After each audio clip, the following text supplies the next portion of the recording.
আমরা হাওড়া ইছাপুর থেকে ওলা বুক করে গিয়েছিলাম কলকাতা খিদিরপুরে জগন্নাথ মন্দির দেখতে। তো আমাদের ওলা 272 টাকা নিয়েছিল, একদম গেটের সামনে নামিয়ে দিয়েছিল। দেখাচ্ছি, দেখুন মন্দিরটা ঘুরে ঘুরে, আপনারা একটু দেখতে থাকুন। কারুকার্য এগুলো সবই কাঠের কাজ, আর মন্দিরটা বেশ ভালোই লেগেছে আমার।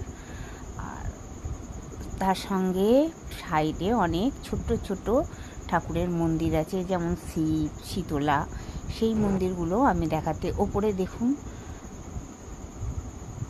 লক্ষ্মীনারায়ণ, এটা দেখুন সরস্বতী, এটা শীতলা, এটা বাবা শিব, এইসব মন্দিরগুলো। আর এটা তো জগন্নাথের মন্দির।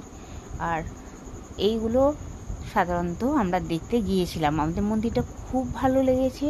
আর সেই ছবি আপনাদের কিছু দেখাচ্ছি, দেখুন, আপনাদের নিশ্চয়ই ভালো লাগবে। জগন্নাথের এইটা গেট দিয়ে ঢুকতেই এই মন্দিরটা প্রথমেই, এই মূর্তিটা প্রথমেই পড়ে। আর আমরা পুজো তুলেছি, আরতি দেখেছিলাম। আরতিটা যে খুব ভালো হয় তা না, তবু যতটুকু হয়েছে ততটুকু তুলেছি। দেখুন আপনাদের ভালো লাগে কিনা। প্রথমে পুজো হচ্ছিল, তারপরে আরতি হলো। বসে বসেই হয়েছিল, এই একবারই শুধু যে আরতিটা হয়েছে দাঁড়িয়ে। এটা আপনাদেরকে দেখাতে চেষ্টা করছি, এই আরতিটা।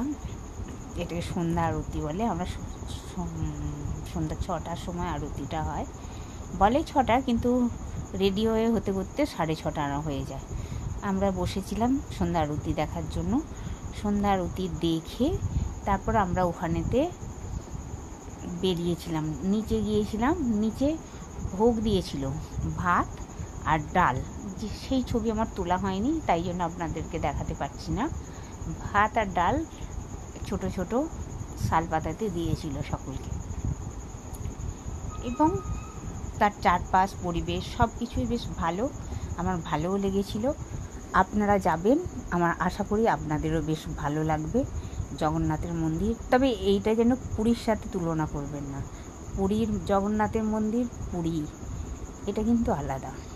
পুরী পুরী, তার সাথে কারোর তুলনা হয় না। ঠিক আছে, গুড নাইট ফ্রেন্ড।